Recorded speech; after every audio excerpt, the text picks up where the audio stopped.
Away, away from the noise, alone with you.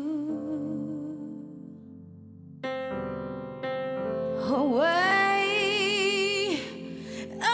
away to hear your voice and meet with you. Nothing else matters. My one desire is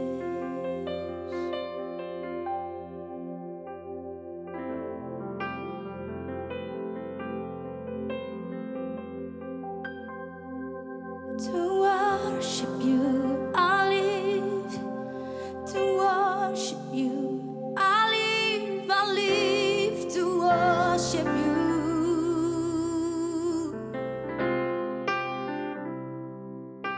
To worship you, I live to worship you. I live to worship you.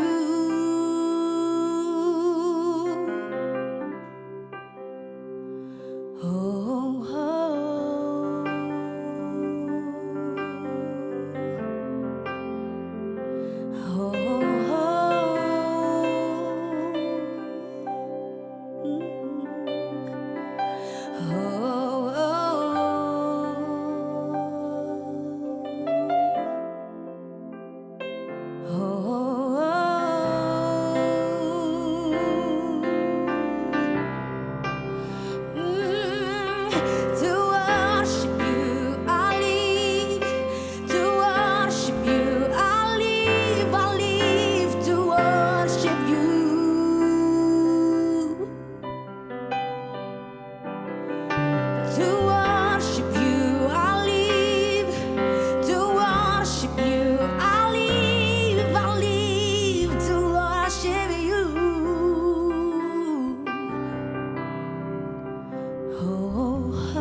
Jesus at the center of it all. Jesus at the center of it all. From beginning to the end, it will always be, it's always been you, Jesus.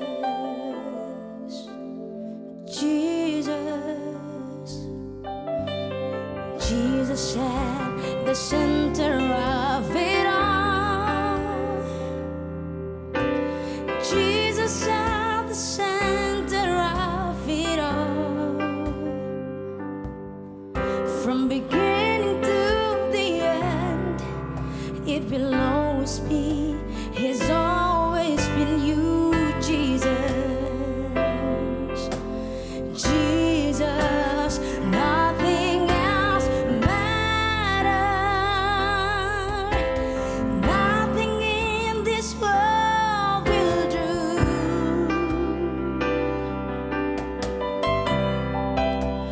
Jesus, you're the center. Everything revolves around you. Jesus, you at the center of it all. Oh, the center of it all. Oh,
say it. From my heart to the heaven, Jesus be the center. It's all about you. Yes, it's all about you.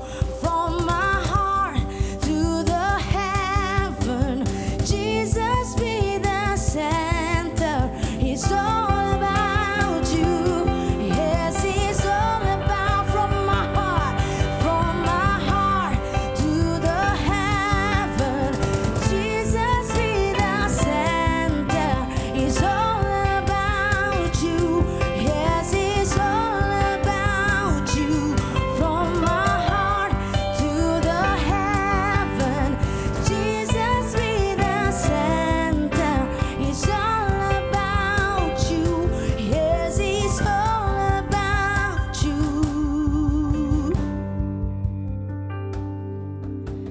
Jesus be the center of your church. Jesus be the center of your church. Every knee will bow, every tongue shall confess you, Jesus. Jesus, Jesus, Jesus at the center of it all.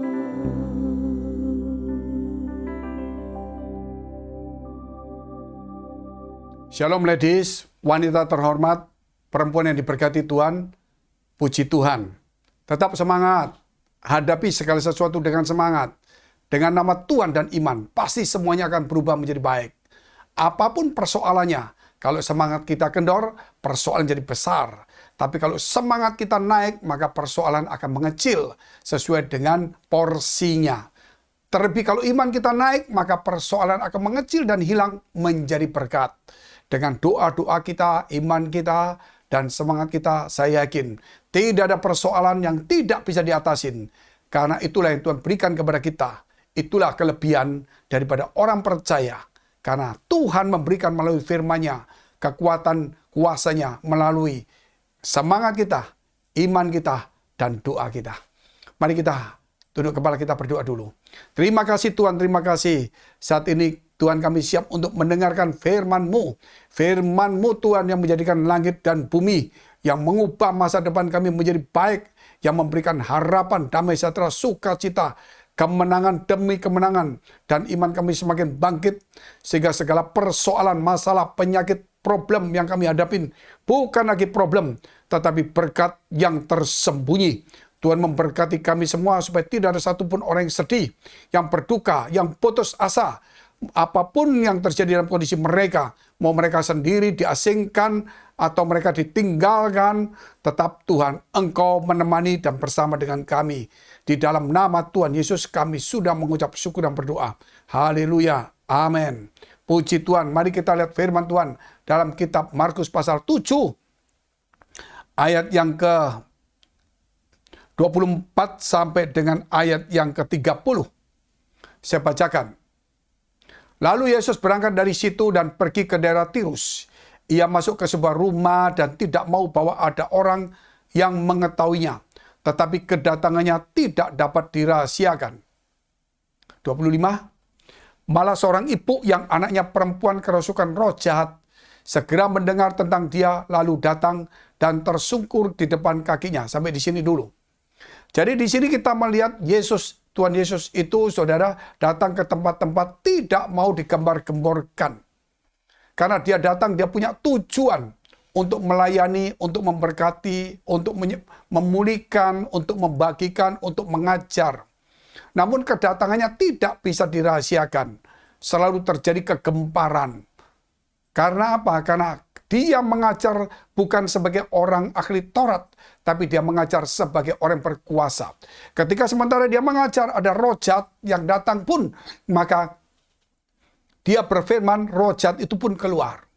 Ketika dia mengajar, ada orang yang sakit, punya masalah datang, langsung dia bisa sembuhkan, pulihkan. Bukan hanya itu, tetapi yang lebih banyak lagi, hati manusia dipulihkan. Hati manusia mendapatkan damai, sejahtera, dan sukacita. Dan mereka dipuaskan oleh firman Allah dengan pengajaran-pengajaran yang dari surga. Firman yang hidup, kebenaran yang abadi. Sehingga pada saat itu, karena tidak bisa dirahasiakan, seorang perempuan dari Siro Venesia, dia datang, dan karena apa? Karena anaknya sakit karena kerasukan setan. Sehingga dia datang menemui Yesus dan tersungkur. Di sini kita melihat segala problem persoalan memang dari awalnya adalah dosa dan iblis. Tanpa ada iblis seperti ular yang mengganggu Adam, tidak mungkin ada dosa. Justru karena adanya ular, yaitu si iblis yang menyamar sebagai ular untuk menggoda dan mencobai dan menjatuhkan Adam, maka muncullah dosa itu. Karena ada iblis, ada dosa, maka ada yang namanya penyakit, persoalan, masalah, problem. Sehingga mereka, Adam dan Hawa, diusir dari Taman Eden. Berarti dia masuk ke daerah-daerah yang bukan lagi penuh dengan damai sejahtera, tetapi persoalan demi persoalan. Dan demikian dengan perempuan ini. Perempuan ini anaknya sakit karena dirasuk setan. Saudara, apa yang terjadi di bumi ini kita bukan mengkambing hitamkan setan. Tapi memang setan itu adalah kambing hitam, saudara. Bukan mengkambing hitamkan. Segala sesuatu memang setan yang menggoda kita sehingga kita berkelahi, salah paham, tersinggung, iri hati, saudara. Ambisi, setan itu yang membuat cuma kita nggak tahu. Dan memang setan masuk melalui hawa nafsu kita, melalui pemikiran, keinginan kita yang dibuai. Nah, disinilah kemudian kalau kita melihat seperti perempuan ini yang punya anak, dia sakit dirasuk setan.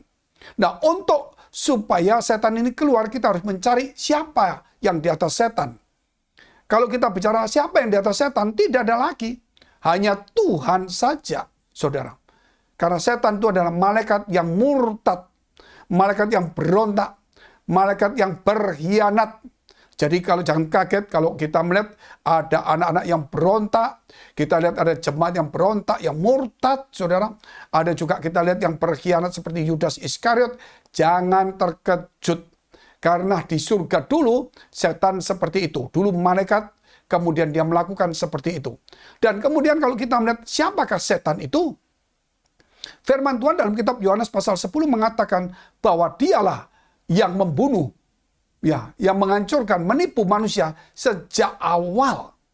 Jadi dialah yang membunuh, menipu, menghancurkan, membinasakan manusia sejak awal. Tidak ada yang baik di dalam dia, saudara. Kalau kita mencari dia, kita minta rezeki, mungkin dikasih. Tapi nyawa kita, anak kita akan hancur. Tidak ada damai, tidak ada sukacita. Hanya Tuhanlah gembala yang baik. Sehingga perempuan ini mencari Tuhan untuk mengusir setan ini. Nah, ini perlunya di dalam kehidupan kita. Tidak mungkin tidak ada setan.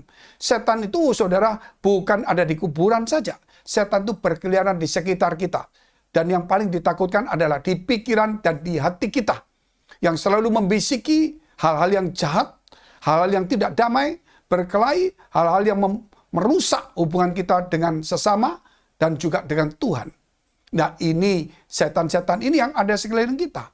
Oleh sebab itu, di sini kita membutuhkan Tuhan harus ada senantiasa dalam hidup kita. Karena setan itu ada di mana-mana. Firman Tuhan berkata bahwa udara ini, tempat ini, penuh dengan setan, saudara. Jadi setan begitu banyak semuanya.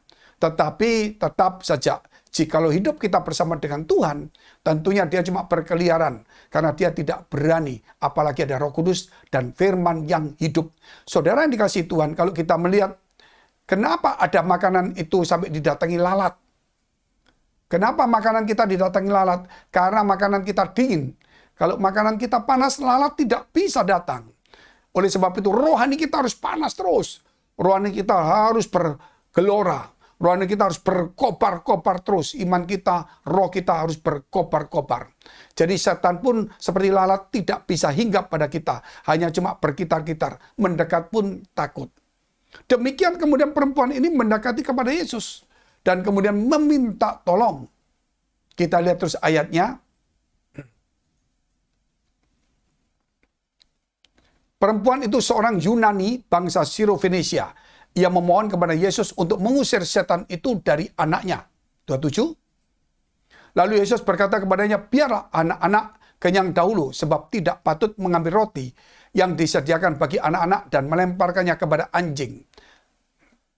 Kita sampai di sini ayatnya dahulu. Jadi kita melihat bagaimana perempuan itu kemudian datang kepada Yesus, bukan hanya sekedar datang. Dia memohon supaya Yesus itu mengusir setan yang ada di anaknya, supaya anaknya menjadi sembuh. Nah, orang ini orang Yunani dari Siro-Fenisia. Berarti dia tidak membawa anak, dia cuma datang sendiri. Inilah hati seorang perempuan. Kalau kita melihat hati seorang perempuan itu, ya juga menjadi seorang ibu. Dia hatinya itu ada betul-betul. Sehingga anak-anak harus hormati orang tuamu, terutama ibumu. Jangan sampai saudara kita ini meremehkan, menghujat, atau mengutuki, atau saudara memaki-maki ibu kita. Tidak boleh. Kalau kita lihat peribahasa dunia saja, surga di bawah kaki ibu. Kaget juga, saudara. Nah, itu hanya cuma peribahasa saja kan. Tapi sebenarnya itu maksudnya bukan seperti itu. Namun artinya hormati. Karena firman Tuhan mengajar kita untuk menghormatinya. Hati seorang ibu, hati seorang perempuan itu, saudara, dia akan mempertaruhkan nyawanya. Dia akan berusaha mati-matian demi orang yang dicintai, apalagi anaknya. Sehingga dia datang, dia minta tolong kepada Yesus supaya menyembuhkan anaknya dan mengusir setan itu. Namun Yesus berkata kepada perempuan ini, hai ibu, tidak baik roti yang dimakan anak-anak itu dilemparkan kepada anjing. Artinya bahwa Yesus saat itu datang bukan untuk bangsa-bangsa, namun dia datang khusus untuk bangsa Yahudi. Ketika bangsa Yahudi menolak dia dan menyalibkan, maka keselamatan diberikan kepada bangsa-bangsa. Yesus mempunyai visi tujuan yang jelas, sehingga dia tidak memberikan kesembuhan itu kepada bangsa lain. Sehingga dia katakan bahwa tidak baik roti diberikan anak, yaitu Israel itu adalah anak Allah. Roti ini mujizat firman dan sebagainya kesembuhan itu diberikan kepada Israel. Tetapi ibu ini berkata tidak. Ibu ini berkata, walaupun dia diumpamakan seperti seekor anjing, ibu ini berkata, enggak apa-apa. Walaupun itu seekor anjing boleh makan remah-remah, sisa-sisa yang dimakan anak yang jatuh. Ini luar biasa, saudara. Jadi, inilah kebenaran firman Allah. Setiap orang itu harus tahu tujuan visi dalam hidupnya. Tetapi kalau kita melihat ibu ini, bisa membuat sesuatu yang luar biasa. Membuat hati Tuhan bisa berubah untuk mengasihinya. Hati Tuhan yang jelas sudah tidak mungkin melakukan itu. Tetapi Tuhan tahu tujuannya bagaimana. Dan Tuhan berkata, tidak mungkin mujizat kesembuhan diberikan kepada bangsa lain yang tidak mengenal Allah, yang bukan anak Allah, yang bukan Israel. Sampai dikatakan bahwa itu diberikan kepada anak, bukan kepada seekor anjing. Kita lihat terus ayatnya. Tetapi perempuan itu menjawab, benar Tuhan. Tetapi anjing yang di bawah meja juga makan remah-remah yang dijatuhkan anak-anak. Perempuan ini dia tidak marah. Dia tidak tersinggung. Dia tidak salah paham. Dia tidak emosi. Dia tidak merasa dihina. Justru dia tahu bahwa dia di hadapan Tuhan itu tidak ada artinya.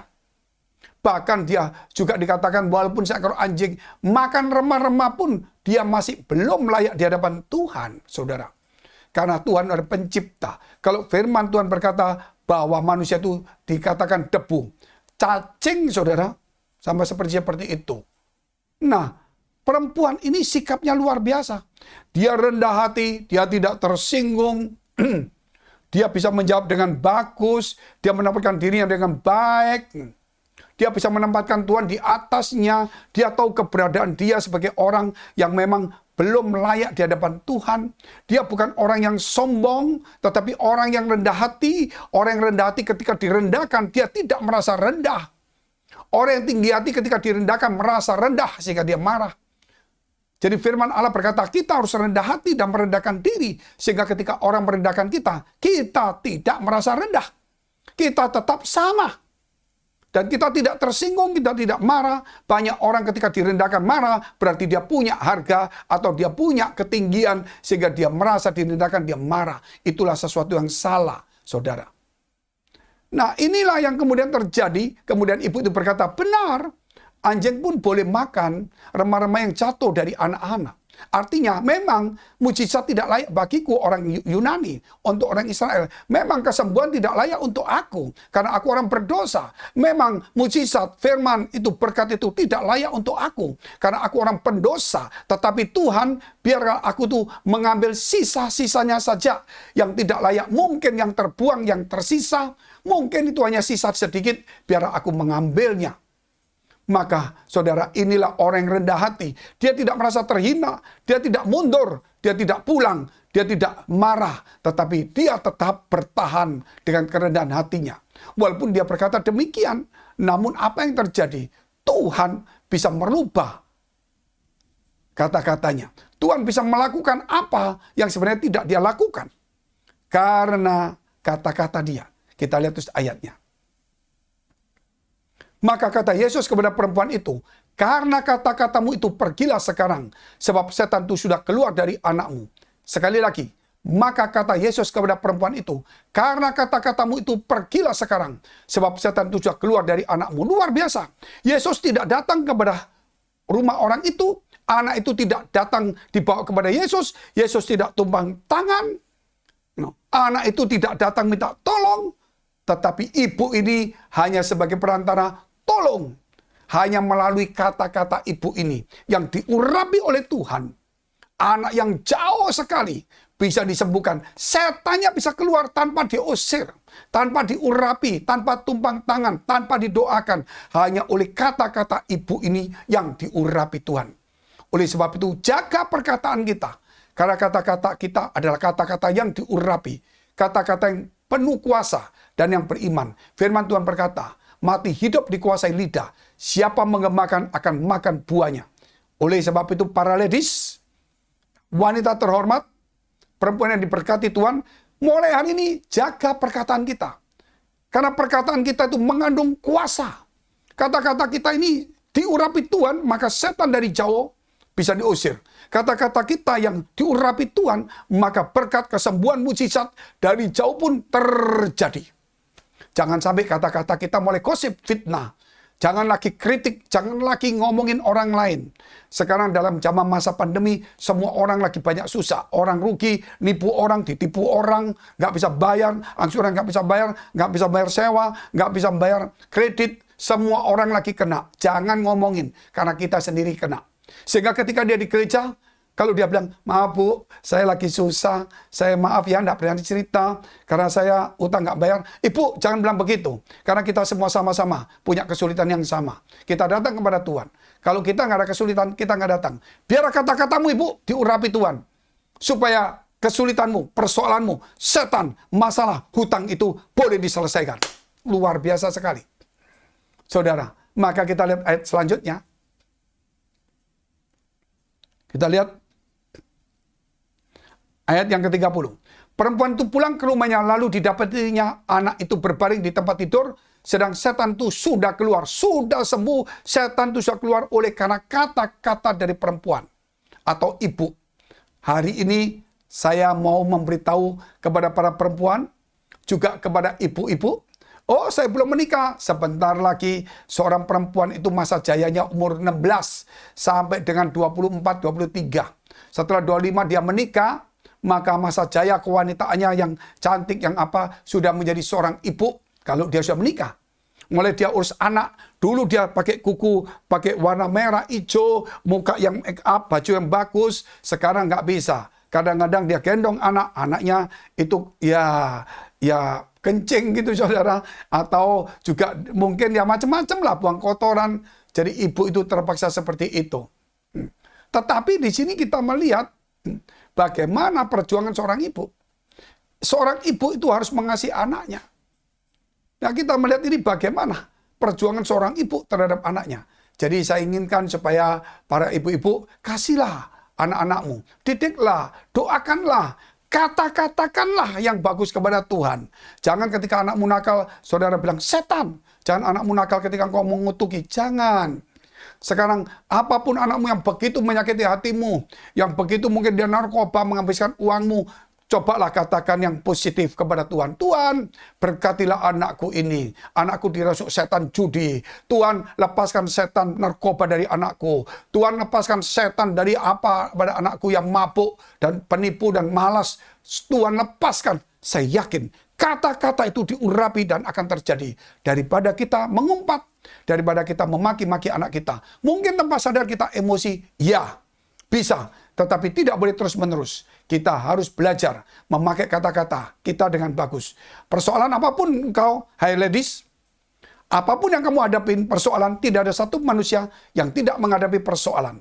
Tetapi mari kita tetap dengan rasa syukur. Kita datang kepada Tuhan, utarakan bahwa ada persoalan ini Tuhan. Setan telah membuat saya seperti ini. Rumah tangga saya diganggu oleh setan. Sehingga mulai suami saya mabuk. Sehingga istri saya mulai suka belanja shopping. Lupa. Anak saya mungkin melalui ini. Ya, suka begadang, suka kelabing, dan sebagainya. Kita datang kepada Tuhan. Saudara, jangan datang kepada manusia. Jangan marah-marah kepada yang lain. Jangan datang kepada suami. Ini loh anakmu, didikan kamu. Nanti suami datang kepada istrinya. Ini loh anakmu, didikan kamu. Tidak boleh. Kita datang kepada Tuhan. Melalui pelajaran ini, dikatakan perkataanmu adalah imanmu. Your word is your faith. Perkataanmu adalah imanmu. Apa yang kamu katakan adalah cermin dari imanmu. Sehingga mulai hari ini, pergunakan kata-kata dengan bagus, dan Tuhan mengurapi kata-katamu. Mari kita tunduk kepala kita berdoa. Bapa yang baik, Bapa yang kami kenal di dalam nama Yesus, kami mengucap syukur atas kebaikan Tuhan. Engkau mengurapi setiap kata-kata kami. Engkau menguduskan setiap kata-kata kami. Biar kata-kata kami, kata-kata iman, bukan hanya positif Tuhan. Kata-kata yang diurapi Tuhan. Di mana Tuhan kami berseru kepada Tuhan. Kami memohon pertolongan Tuhan. Karena yang kami hadapi adalah dunia dan iblis. Hanya Engkau yang sanggup menolong kami. Tuhan, buatlah kami supaya rendahkan hati kami, merendahkan diri kami. Sehingga dimanapun kami ketika direndahkan tidak merasa rendah. Karena kami sudah merendahkan diri. Tuhan, ampunilah kami kalau kami sombong. Kalau kami, Tuhan, tinggi hati. Kalau kami meninggikan diri kami. Sehingga ada kata-kata sedikit merendahkan kami, tersinggung kami marah. Itulah yang menghalangi berkat Tuhan. Itu yang menghalangi kasih-Mu. Itu yang menghalangi mujizat-Mu. Sehingga tidak datang ke kehidupan kami. Di dalam nama Yesus Kristus, biar setiap umat-Mu rendah hati. Merendahkan diri. Supaya mereka mendapatkan mujizat berkat daripada Tuhan. Dalam nama Yesus, haleluya, amin. Sampai jumpa, Tuhan Yesus memberkati. God bless.